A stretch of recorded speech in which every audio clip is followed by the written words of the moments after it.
بسم الله الرحمن الرحيم.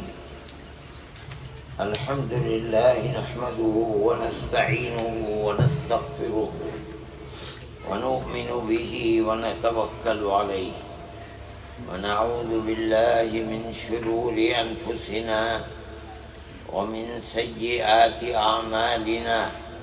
من يهده الله فلا مضل له ومن يضلله فلا هادي له ونشهد أن لا إله إلا الله وحده لا شريك له ونشهد أن سيدنا ومولانا محمدا عبده ورسوله. صدق الله العظيم.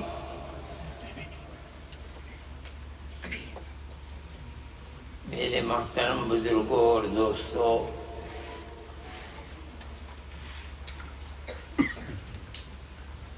اللہ کی کتابیں جو اللہ نے اپنے انبیاء پر اٹھائی ہیں وہ صرف قرآن ہی نہیں ہے. قرآن بھی ایک کتاب ہے. ہمارے آقا حضرت محمد صلی اللہ علیہ وسلم آخری نبی ہیں. ان کے بعد کوئی نبی اب پیدا ہونے والا نہیں ہے. اللہ نے ان کے اوپر بھی کتاب کو اتارا جس کو ہم قرآن کہتے ہیں. اس سے پہلے حضرت عیسیٰ علی نبینا وعلیہ الصلاۃ والتسلیم تقریباً 600 سال پہلے ہمارے آقا حضرت محمد صلی اللہ علیہ وسلم سے پہلے پیدا ہوئے. ان کو اللہ نے کتاب دی انجیل. اس سے پہلے حضرت موسیٰ علی نبینا وعلیہ الصلاۃ والتسلیم پیدا ہوئے. ان کو نبی بنایا، انہیں کتاب دی تورات. اس سے پہلے ایک نبی گزرے ہیں حضرت داؤد علی نبینا وعلیہ الصلاۃ والتسلیم. اللہ نے انہیں بھی کتاب دی. اس کتاب کا نام ہے زبور. اس سے پہلے حضرت ابراہیم علی نبینا وعلیہ الصلاۃ والتسلیم ان کو بھی صحیفے دیے گئے، صحف ابراہیم و موسیٰ. اور کتنے انبیاء گزرے، ان کو کیا کیا کتابیں دی گئیں نہیں معلوم. اس وقت جو کتابیں دنیا میں ملتی ہیں عام طریقے پر وہ یہ 2 کتابیں ہیں. قرآن سے پہلے ایک تورات اور ایک انجیل. صحف ابراہیمی کہاں ہیں؟ ان کی امت نے ان کی حفاظت نہیں کی.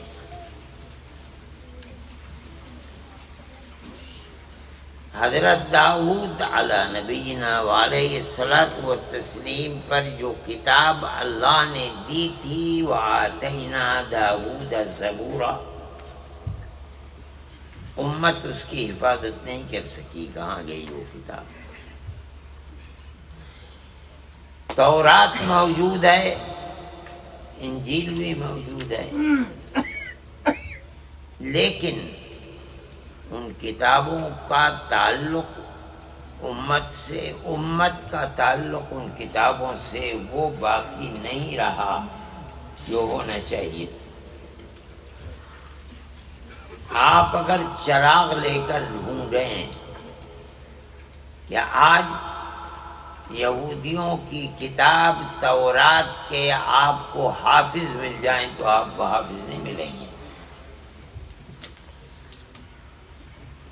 آپ اگر انجیل کے حافظوں کو تلاش کرنا چاہیں تو آپ کو حافظ نہیں ملیں گے۔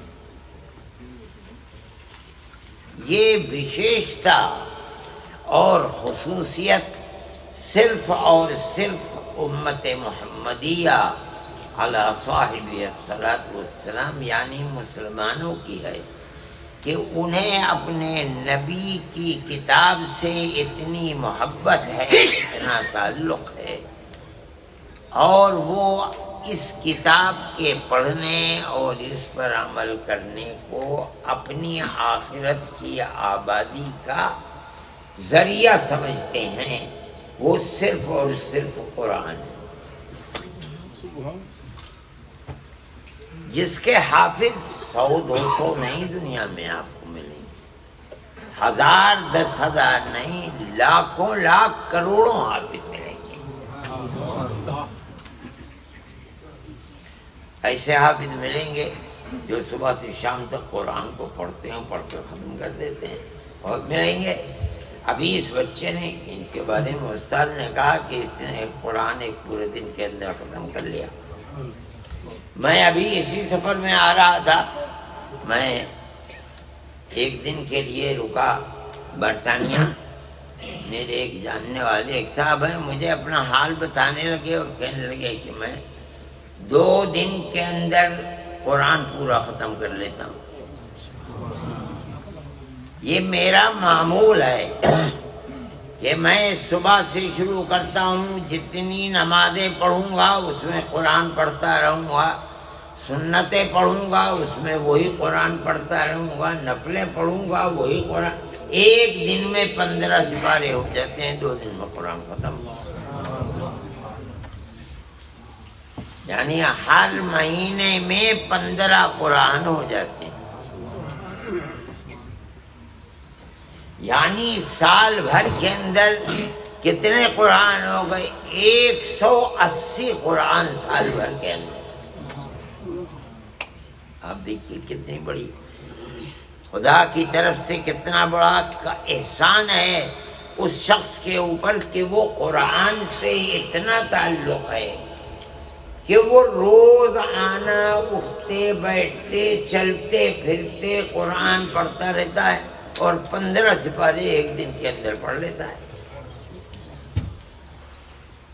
صرف اور صرف اس امت کا تعلق قرآن سے ایسا ہے، کسی امت کا تعلق اپنی نبی کے اوپر بھیجی ہوئی کتاب سے ایسا نہیں ہے جیسا اس امت کو تعلق اپنے نبی حضرت محمد صلی اللہ علیہ وسلم کی کتاب سے تعلق۔ یہی وجہ ہے کہ ساری دنیا کے اندر مدرسے قائم ہیں۔ ان مدرسوں میں کیا ہوتا ہے؟ قرآن کا سبق پڑھایا جاتا ہے، اور تو کوئی چیز ہے نہیں۔ امت کا تعلق ایسا ہے کہ وہ اپنی سب سے بہترین، جس سے سب سے زیادہ محبت آدمی کو اپنی اولاد سے ہوتی ہے، وہ اپنی اولاد کو قرآن پڑھنے کے لیے ان مدرسوں کا تربیت دیتی ہے۔ اللہ نے اس قرآن کی حفاظت کا وعدہ کیا تھا، پہلی کتابوں کی حفاظت کی ذمہ داری امت کے اوپر ڈال دی گئی تھی۔ اللہ نے ذمہ داری نہیں لی تھی۔ یہ تنہا ایک کتاب ہے، اِنَّا نَحْنُ نَزَّلْنَا الذِّكْرَ وَإِنَّا لَهُ لَحَافِظُونَ۔ ہم نے اس کتاب کو اتارا ہے اور ہم ہی اس کتاب کے حفاظت کرنے والے ہیں۔ اس طرح سے قرآن کی حفاظت جس طرح یہ امت کر رہی ہے، کسی امت نے اپنی کتاب کی حفاظت نہیں کی۔ اب تو خیر انقلاب آ گیا روس کے اندر، اس سے پہلے میرے دیوبند میں پڑھنے کے لیے لوگ آتے تھے، چھپ کر کے آتے تھے، اور آ کر کے وہاں داخلہ ان کو نہیں ملتا تھا، اس لیے کہ ہمیں پابند کر رکھا ہے گورنمنٹ نے کہ جس کے پاس ایجوکیشنل ویزا نہیں ہوگا ہم اسے داخل نہیں کریں گے، ہم نہیں کرتے داخل۔ وہ آ گئے ٹورسٹ بن کر کے، ہم ان کو بغیر داخل کیے ہوئے ایک استاد کو ان کے پاس لگا دیتے تھے، وہ پڑھاتے تھے۔ لیکن مجھے حیرت ہوئی، وہ لوگ یہ کہتے تھے کہ جب روس کے زمانے میں ہمارے لیے قرآن کا پڑھنا بالکل جرم تھا، تو ہم لوگ 6 مہینے کا کھانا پینا لے کر کے کسی مکان کو کرائے پر لے کر تیسری چوتھی منزل کے اوپر جا کر کے وہاں گھس جاتے تھے، استاد اور 5 6 7 8 لڑکے، کہیں باہر نکلنا نہیں، وہیں نماز پڑھنا، وہیں کھانا پکانا، وہیں۔ اور کیا کرتے تھے؟ قرآن پڑھتے تھے، اسی کو حفظ کیا کرتے تھے۔ یعنی دنیا کی ساری طاقت اور بڑی سے بڑی طاقت، سپر پاور دنیا کے اندر، لیکن قرآن کے چراغ کو بجھا نہیں سکے۔ لوگ جاتے تھے 5 5 6 6 مہینے رہتے تھے، وہیں چھپے ہوئے رہتے تھے، کوئی ضرورت پڑی نیچے اترے، ادھر ادھر گھومے اور پھر چلے گئے، ورنہ کھانے پینے کا سارا سامان اس جگہ محفوظ ہے۔ دونوں وقت کھاتے پیتے ہیں اور قرآن شریف کی حفظ کرتے رہتے ہیں، تلاوت کرتے رہتے ہیں، پڑھانے والا پڑھاتا رہتا، پڑھنے والا پڑھتا رہتا۔ یہ محبت قرآن کے اندر، قرآن سے یہ تعلق، کسی دوسری امت کو اپنی کتاب سے یہ محبت اور تعلق نہیں جتنا اس امت کو اس کتاب سے تعلق ہے۔ یہ کوئی معمولی چیز ہے کہ قرآن کو پڑھایا اور پڑھا کر کے اتنا یاد کرایا، اتنا رٹایا؟ یہ پڑھتا نہیں ہے، سمجھتا نہیں ہے، صرف رٹا ہوا ہے، اور یہ رٹتا ہے، اور رٹ کر کے اتنا یاد کر لیا اس نے کہ صبح فجر سے لے کر کے بیٹھتا ہے شام تک۔ یہ تو ابھی مدرسے کی ابتدا ہے۔ ہندوستان کے اندر بہت سے مدرسے جو ہر سال 50 حافظ ایک مدرسے کے اندر ہوتے ہیں، ایسے بھی ہیں جن میں سینکڑوں حافظ ہوتے ہیں۔ ایک مدرسے میں کئی ہزار لڑکے حفظ کر رہے ہیں، اور ہر لڑکے کو سند جبھی دیتے ہیں جب وہ ایک قرآن ایک دن کے اندر پڑھ کے سنا دے۔ ایک مدرسے میں سینکڑوں لڑکے نکلتے ہیں جن کو اتنا قرآن یاد ہوتا ہے کہ اگر ساری زندگی وہ قرآن کو خدا نخواستہ کھول کے نہ دیکھیں تو بھی قرآن ان کو یاد ہوگا، وہ بھولیں گے نہیں۔ میرے بھائی، یہ تعلق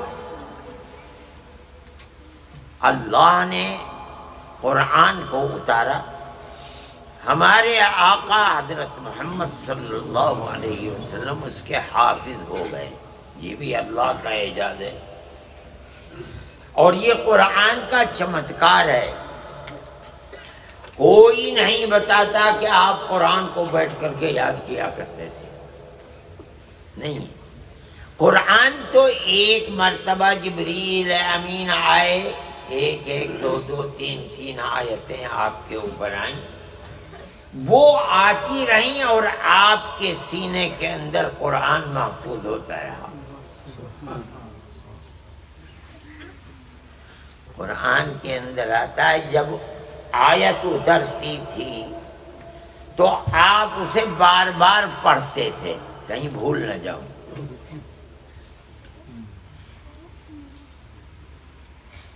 اللہ نے فرمایا کہ نہیں، دیکھیے جبریل لے کر آئے ہیں، آپ کو الفاظ بھی دے رہے ہیں، اس کے معنی بھی بتا رہے ہیں، آپ اسے سمجھیے وہ کیا بتا رہے ہیں، جلدی مت کیجیے۔ جبرائیل جب تک آپ کے پاس ہیں جو کہہ رہے ہیں اس کو سمجھیے. لا تعجل بالقرآن من قبل ان يقضى الیک وحیہ. جبرائیل کے جانے سے پہلے آپ قرآن کی طرف توجہ نہ کریں بلکہ اپنی زبان پر بار بار کہیں گے. کیوں؟ ان علینا جمعہ و قرآن. یہ ہماری ذمہ داری ہے کہ ہم قرآن کو جمع کریں گے، آپ کے سینے میں محفوظ کریں گے، اب آپ کی امت کو قرآن پڑھنے کی توفیق دیں گے. یہ ہماری ذمہ داری ہمارے اوپر چھوڑ دی ہے.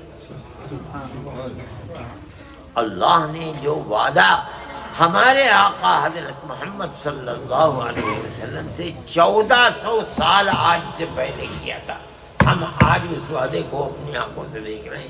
یہ بچہ ہے اور اس نے پورا قرآن ایک دن کے اندر سنا دیا. وہی وعدہ ہے جو رسول اللہ صلی اللہ علیہ وسلم سے 1400 سال پہلے ان علینا جمع، اس کا جمع کرنا، قرآن کا محفوظ کرنا، یہ ہماری ذمہ داری ہمارے اوپر چھوڑ دیجیے. چھوڑ دیا گیا.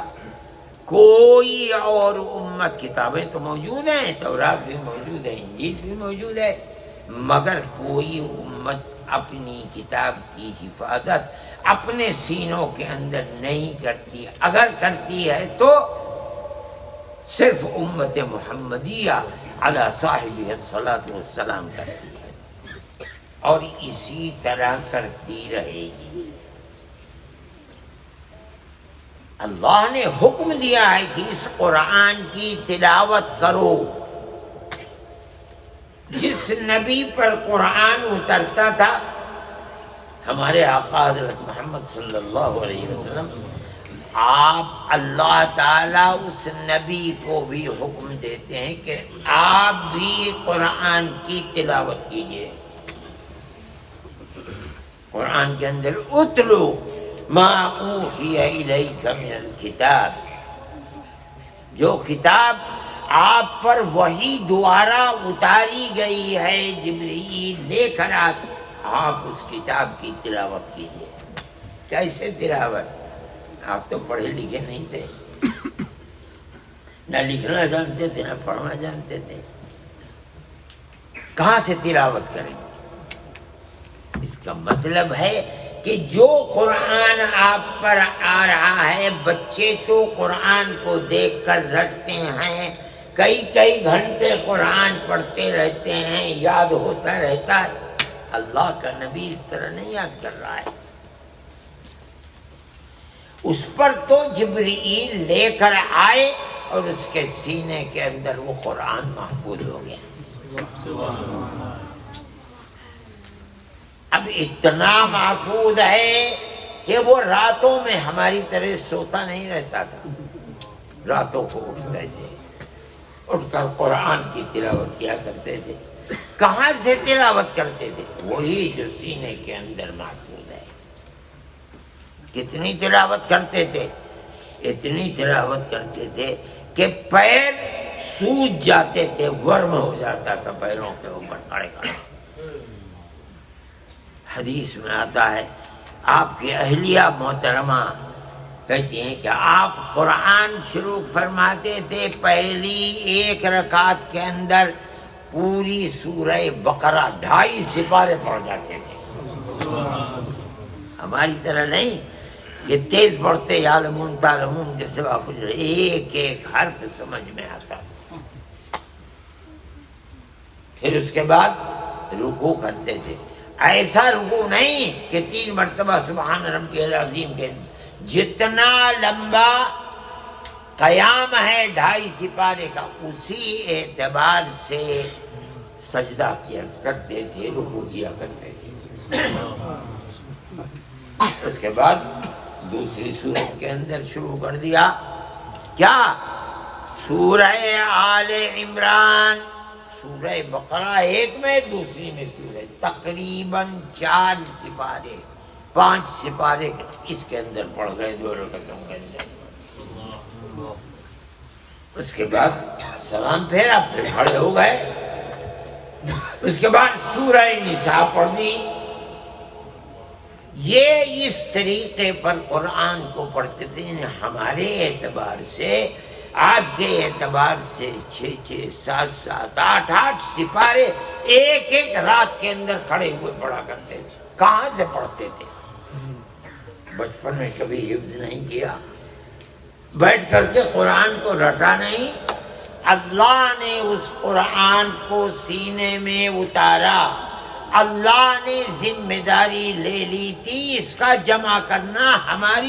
ہم سب سے پہلے آپ کے سینے میں جمع کریں گے، بغیر رٹے جمع کریں گے، بغیر حفظ کیے جمع کریں گے. جبرائیل لے کر آتا ہے اور سینے کے اندر محفوظ ہو جاتا ہے. آپ لکھنے والوں کو بلاتے تھے جن کو کاتبین وحی کہا جاتا ہے، اور فرماتے تھے یہ آیت یہ آیت یہ آیت اسے لکھ دو. پڑھنے والوں کو بلاتے تھے، بھئی یہ ہے اس کو یاد کر لو. حضرت عبداللہ ابن مسعود رضی اللہ تعالی عنہ، حضرت ابی بن کعب رضی اللہ تعالی عنہ، یہ وہ لوگ تھے کہ قرآن براہ راست انہوں نے نبی کریم علیہ السلام سے سیکھا، یاد کر لیا، اور اس کے بعد دنیا کو پھیلانا شروع کر دیا، یاد کرانا شروع کر دیا. اللہ کے نبی نے فرمایا جس کو قرآن سیکھنا ہے ان سے سیکھو، ان سے سیکھو، ان سے سیکھو. جو لکھنا جانتے تھے آپ ان کو لکھوا دیتے تھے. پھر نبی کریم علیہ السلام قرآن کو پڑھتے تھے صحابہ کے سامنے، قرآن کو پڑھتے تھے نماز کے اندر. نبی کریم علیہ السلام کی مبارک زبان سے صحابہ سنا کرتے تھے، یاد کیا کرتے تھے. جب آپ دنیا سے تشریف لے گئے ہیں تو سینکڑوں صحابہ ایسے تھے کہ جو پورے قرآن کے حافظ تھے، اور جو لکھا ہوا تھا وہ اپنی جگہ کے اوپر تھا. حضرت ابو بکر صدیق رضی اللہ تعالی عنہ کے زمانے جب لڑائی ہوئی ہے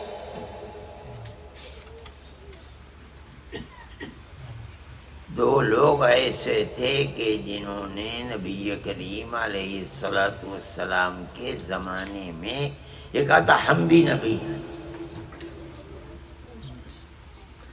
ایک کا نام اسود عنسی تھا، دوسرے کا نام مسیلمہ کذاب تھا. اسود عنسی تو مر گیا تھا، اللہ کے نبی زندہ تھے اور وہ مر گیا. مسیلمہ کذاب زندہ رہا. حضرت ابو بکر صدیق رضی اللہ تعالی عنہ کے زمانے میں اس سے جنگ ہوئی اور اس کو قتل کیا گیا. اس لڑائی میں وہ مر گیا. لیکن اس لڑائی میں کہا جاتا ہے کہ تقریباً 700 حافظ قرآن شہید ہوئے. یہ کون تھے؟ صحابہ تھے. اس لیے حفظ قرآن کا سلسلہ سب سے پہلے حافظ قرآن ہمارے آقا حضرت اس کے بعد صحابہ ہیں. اور یہی نہیں کہ یہی امت حافظ قرآن ہو. نبی کریم علیہ السلام ہر رمضان میں جبریل امین کے ساتھ دور کیا کرتے تھے. جبریل امین آپ کو سناتے تھے، آپ جبریل امین کو سنا. مطلب ہے جبریل بھی حافظ قرآن،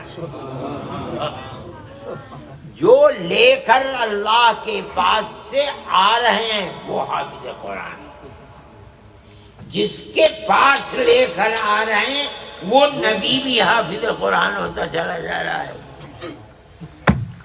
یہ اس کتاب کی وشیشتا ہے کوئی اور کتاب ایسی لکھی ہوئی کتاب نبی کو دے دی گئی، لے آئے یہ کتاب ہے، اس پر عمل کرو، پڑھو۔ کتاب ایسی کتاب، قرآن ایسی کتاب نہیں ہے کہ لکھی ہوئی آ گئی ہو۔ 23 سال میں ایک ایک، دو دو، چار چار، پانچ پانچ آیتیں اترتی رہیں، اور جبرائیل بھی حافظ لانے والا، جس کے پاس لا رہے ہیں وہ بھی حافظ، جتنا آ رہا ہے اس کا حافظ ہے، اور رمضان میں بیٹھ کر اسی کا دور کر لیتے ہیں دونوں۔ جبرائیل اللہ کے نبی کو سناتے ہیں، اللہ کے نبی جبرائیل کو سناتے ہیں، اتنا سناتے ہیں کہ پورے رمضان کے 29 یا 30 مہینے میں ایک قرآن مکمل ہو جاتا ہے۔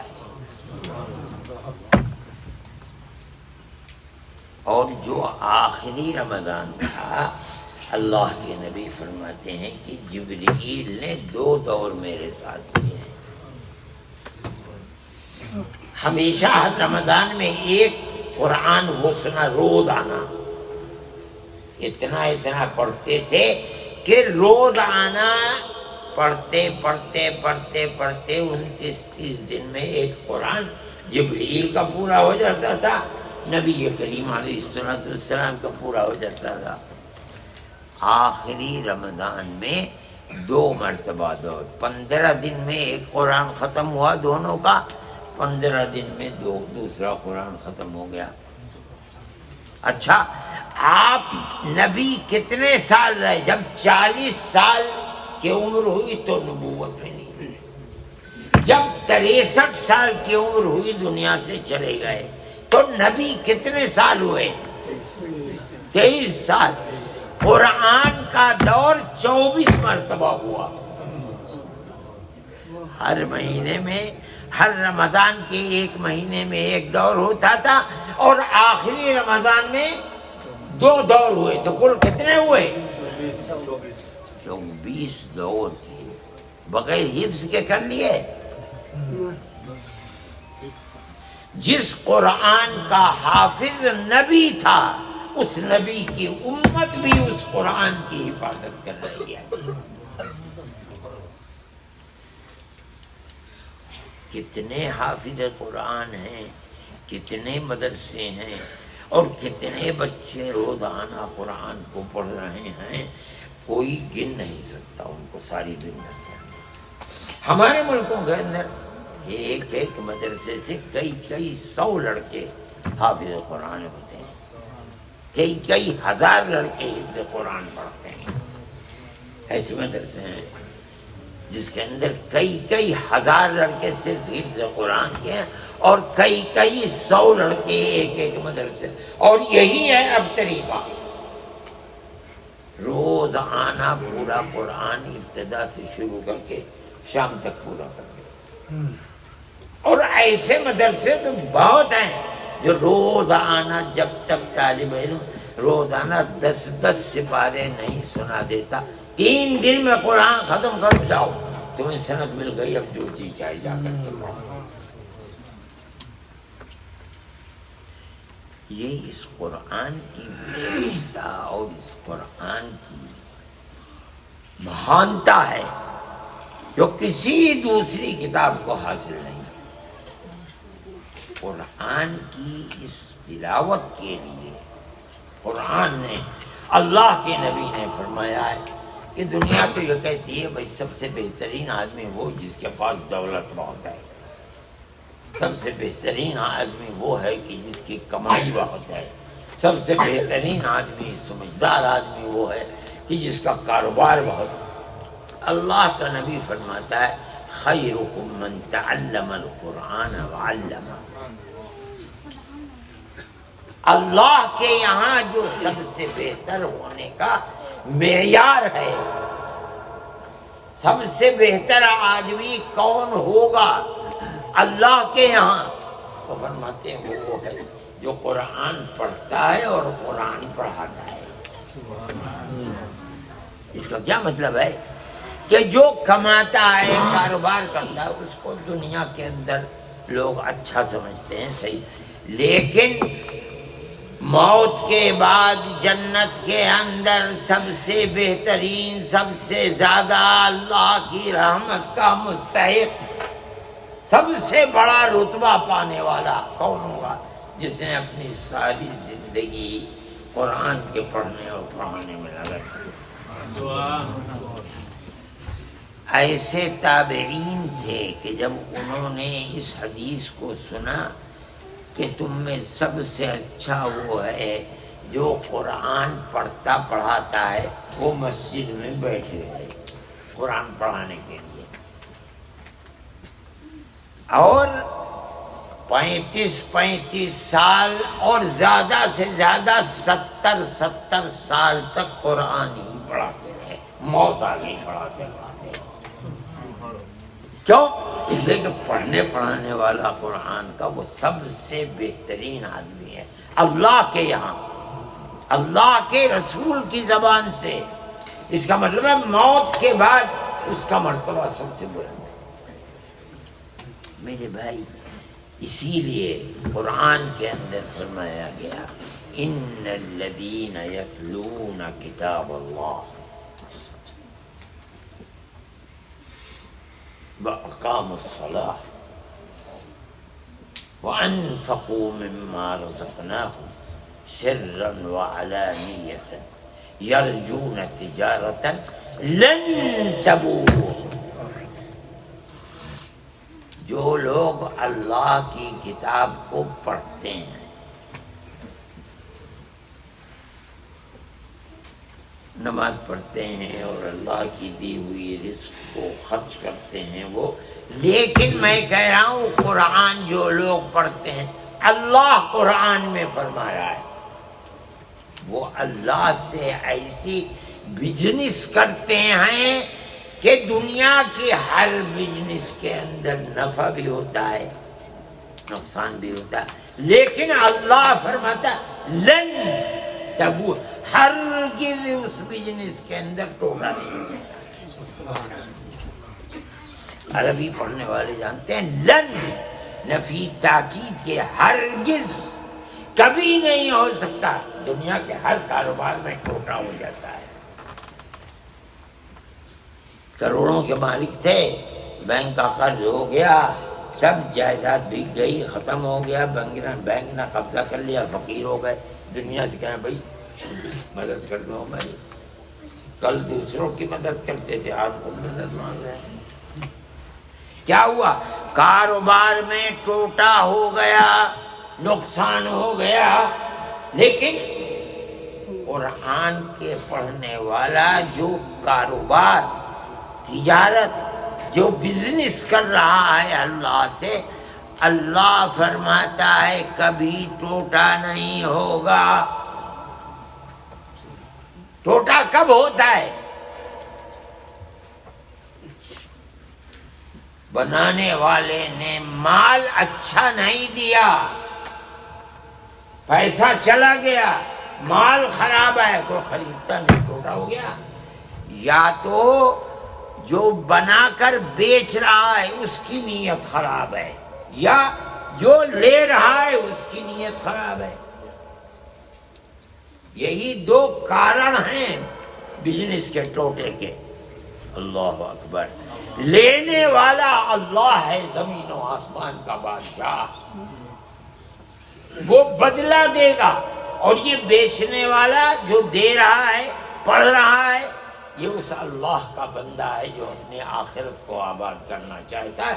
نہ مال خراب ہے، نہ دینے والے کی نیت خراب ہے، نہ لینے والے کی نیت خراب ہے، تو ٹوٹا کہاں سے ہو جائے گا؟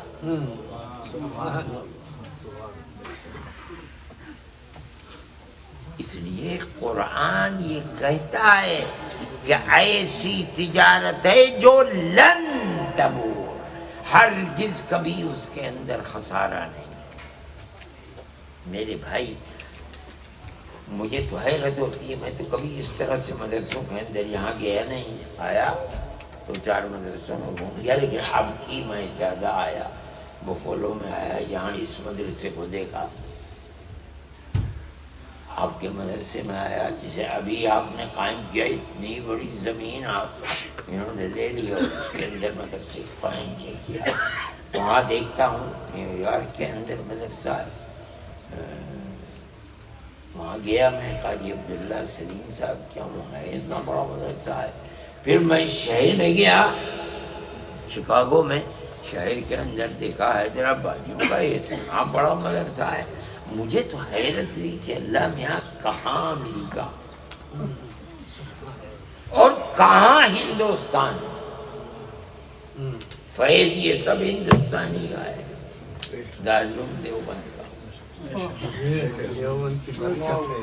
بغیر واسطے کے وہ لوگ جو پڑھ کر دیوبند سے جیسے قاری عبداللہ سلیم، یا بالواسطہ آئے وہ لوگ جو دیوبند سے پڑھ کے آئے، انہوں نے مدرسہ قائم کیا، وہاں سے پڑھ کر کے آئے۔ یہ مولانا صاحب بیٹھے ہوئے ہیں، یہ بھی دیوبند کے پڑھے ہوئے ہیں، اور کتنے لوگ ہیں۔ فیض اللہ نے دیوبند سے جو جاری کیا وہ ساری دنیا کے اندر جہاں جاتا ہوں دیکھتا ہوں کہ قرآن پڑھ رہے ہیں۔ میں گیا، یہ تو امریکہ ہے، میں گیا افریقہ کے اندر، زیمبیا، ملاوی، میں نے دیکھا کہ جنگل میں جہاں لوگ رہتے ہیں چھپروں کے اندر، جو ان کے اپنے بنائے ہوئے چھپر، اسی میں رہتے ہیں، کوئی پکا مکان جہاں تک نظر جاتی ہے وہ چھپر ہی چھپر ہے، ان کے اندر لوگ رہتے ہیں جنگل میں۔ اور قرآن کی تعلیم، میں نے کہا بھائی کہاں جمع، کہ صاحب ہم تو ملتان کے پڑھے ہوئے ہیں، قاسم العلوم، اس نے مدرسہ قائم کیا، وہ دیوبند سے پڑھ کر کے آئے تھے۔ اور قرآن اتنا بہترین وہ بچے پڑھتے تھے کہ میں نے کہا کہ بھائی میرے بچے تو ایسا قرآن نہیں پڑھتے۔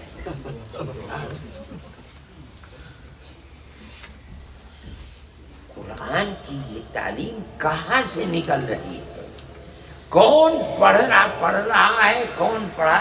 سب سے پہلے کون حافظ تھا، پھر اس کے بعد یہ سلسلہ چلا، آج تک کتنے کروڑ قرآن کے حافظ ہو گئے جو دنیا میں موجود ہیں، اور جو دنیا سے چلے گئے ان کو اللہ کے سوا کوئی اور نہیں جانتا۔ اسی لیے حدیث کے اندر آتا ہے کہ جنت کے اندر اہل جنت کی لائنیں ہوں گی،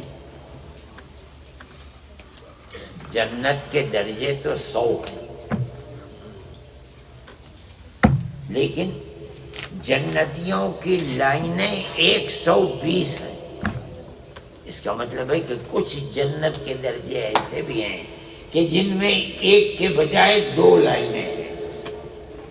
اللہ کے نبی نے فرمایا کہ 80 لائنیں میری امت کی ہوں،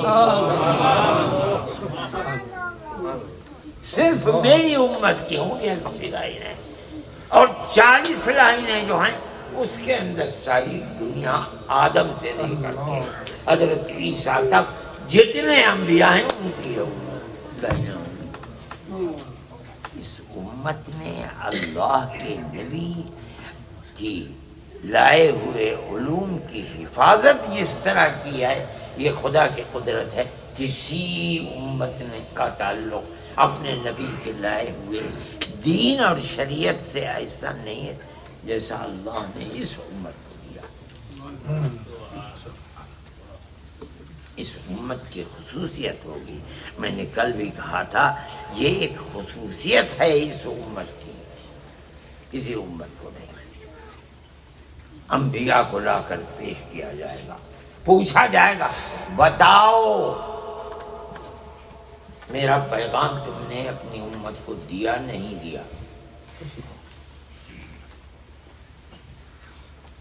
کہیں گے اللہ ہمیں تو جو آپ نے فرمایا تھا ہم نے دیا۔ امتیں سامنے کھڑی ہوں گی، بتاؤ انہوں نے، یہ ہمارے نبی تھے، انہوں نے ہمارا پیغام دعوت تبلیغ کی تھی نہیں کی تھی؟ کہ اللہ میاں بالکل جھوٹ بول رہے، کوئی نہیں کی مجھے، ما جاءنا من بشیر ولا نذیر.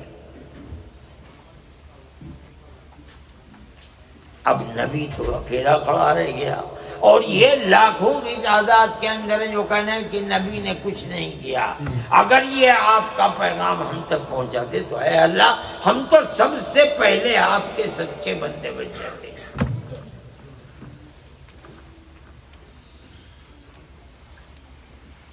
تو اللہ تعالی نبی سے پوچھیں گے بتاؤ کوئی تمہارا گواہ ہے؟ تو نبی کہیں گے کہ اے اللہ حضرت محمد صلی اللہ علیہ وسلم کی امت ہماری گواہی دے گی. تو ہمیں بلایا جائے گا. اب ایک طرف نبی ہے، دوسری طرف ان کی امت ہے.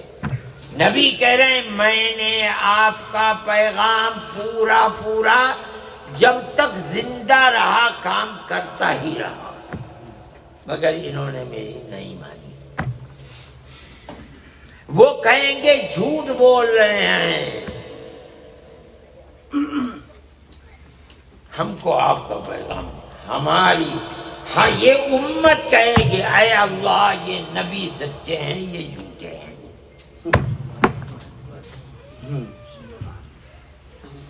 تو یہ لوگ کہیں گے اے اللہ ہم تو سمجھتے تھے کہ آپ کی عدالت بڑی پاک عدالت ہے، یہ کیسی گواہی ہے؟ یہ تو ہمارے لاکھوں سال کے بعد پیدا ہوئے ہیں، ان کے نبی تو آخری نبی تھے، ہم تو ان سے ہزاروں ہزار سال پہلے دنیا کے اندر آئے، یہ ہماری گواہی کیسے دے رہے ہیں؟ بھئی گواہ کا تو مطلب یہ ہے کہ میں نے اپنی آنکھ سے دیکھا، اپنے کان سے سنا. یہ تو دنیا میں پیدا ہی نہیں ہوئے تھے، ہماری گواہی کیسے دے رہے ہیں؟ ان کو گواہی دینے کا کوئی حق نہیں ہے. تو اللہ ہم سے پوچھے گا کہ بتاؤ یہ اعتراض کر رہے ہیں تم کیسے گواہی دے رہے؟ ہم کیا کہیں؟ ہم کہیں گے کہ اے اللہ ہمارے نبی نے ہمیں بتایا تھا کہ ہر نبی سچا نبی ہے، نبی جھوٹ نہیں بولے گا، معصوم ہے گناہوں سے، وہ کہتے ہیں. ہمارے آقا حضرت محمد صلی اللہ علیہ وسلم آخر میں آئیں گے کہیں گے کہ میری امت سچ کہہ رہی ہے.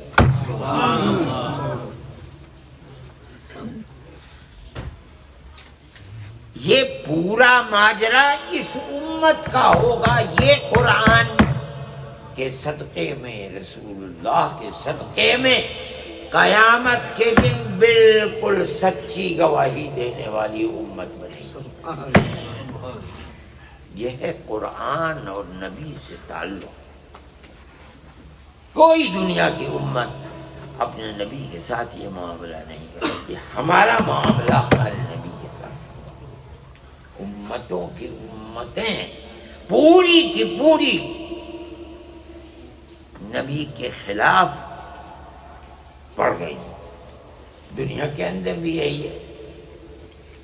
ہمارا ماننا یہ ہے کہ کوئی نبی نے شرک کی تعلیم نہیں دی، لیکن آج اتنی امتیں ہیں جو شرک ہی شرک کے اوپر چل رہی ہیں. اگر آپ چراغ لے کر ڈھونڈیں کہ کوئی موحد توحید مل جائے، توحید کرنے والا ملے گا نہیں.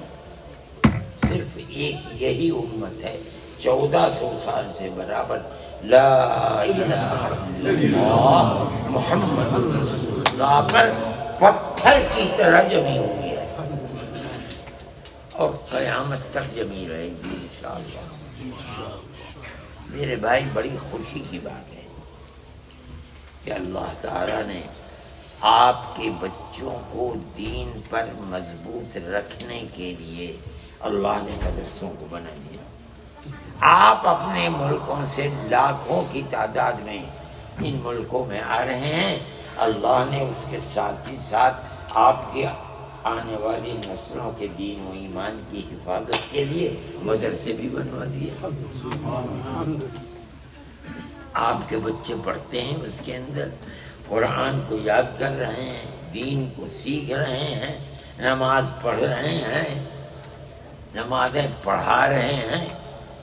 اللہ نے جس طرح ہر آدمی سے پہلے اللہ اس کے رزق کو پیدا کرتا ہے، اسی طرح یہ اللہ کا کرم اور عنایت ہے کہ آپ سے پہلے آپ کے دین کی حفاظت کے لیے اللہ نے مدرسوں کو بنانے والوں کو بھی بھیج دیا. یہ لوگ آئے اپنے ملکوں سے اور آپ یہاں مدرسوں کو بنانے لگے. آپ ہیں، آپ نے اپنے بچوں کو داخل کر دیا، جو جی چاہے پڑھاؤ، چاہے ایڈوکیٹ بناؤ، چاہے پروفیسر بناؤ، چاہے انجینئر بناؤ، چاہے کچھ بناؤ، لیکن ہر ایک چیز سے پہلے ان بچوں کو دین سکھلا دو کہ تم مسلمان ہو، تمہارا دین یہ ہے لا الہ الا اللہ محمد رسول. سیکھ لو پہلے اس کو، اور اس کے بعد جو جی چاہے پڑھو اور جہاں چاہے دنیا میں. میرے بھائی، آپ حضرات مدرسے کی خرچ و اخراجات کے لیے بھی جو اللہ آپ کو دیتا ہے، حلال کمائی، آپ اس کو خرچ کرتے ہو. آپ حضرات اپنے بچوں کو بھیج کر پڑھواتے ہو، آپ حضرات اپنے آنے والی نسل کے دین و ایمان کی حفاظت کرتے اور کراتے ہو. یہ سب چیزیں اوپر والے کا انعام ہے تمہارے اوپر. یہ کوشش کرتے رہو اور زیادہ سے زیادہ مدرسوں کے اندر اپنے بچوں کو بھیج کر پڑھواؤ. پھر اس کے بعد جو جی چاہے پڑھاؤ، پہلے ان کو مومن بنا دو. بہت بڑی سعادت کی بات ہے. اللہ تعالیٰ اس مدرسے کو دن دگنی رات چوگنی ترقی عطا فرمائے، اور آپ حضرات کی اولاد کو دین کے اوپر ثابت قدمی عطا فرمائے. ہمارے سب کے آنے والی نسلوں کے دین و ایمان کی بھی اللہ حفاظت فرمائے.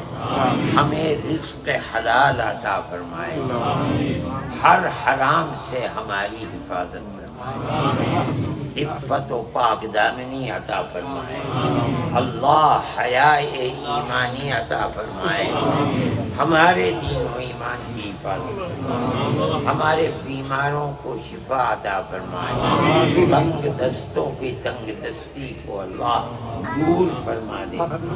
ہمیں دین و ایمان پر ثابت قدمی عطا فرمائے. اللہ ہماری مسجدوں کی حفاظت فرمائے، ہمارے مدرسوں کی حفاظت فرمائے. جو لوگ دین کا کام کر رہے ہیں اللہ ان کی حفاظت فرمائے. اور اللہ تعالی ہمارے تعلق کو ہمارے نبی کے ساتھ، ہمارے دین کے ساتھ، ان کے لائی ہوئی کتاب قرآن کے ساتھ ہمارے سبند کو مضبوط سے مضبوط تر فرمائے. ہم سب کی دنیا کو بھی آباد فرمائے، ہماری آخرت کو بھی آباد فرمائے. وصلی اللہ تعالی علی خیر وعلی آلہ وصحبہ.